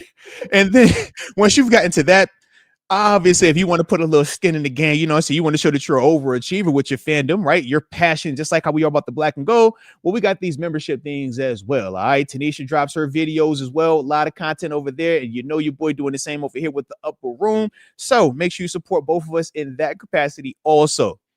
But other than that, we appreciate you for tuning in. And until next time, did you have anything up, babe? I want to cut you off. You got anything else? You're good. All right. You're good. Well, until next time, baby. Peace. Bye.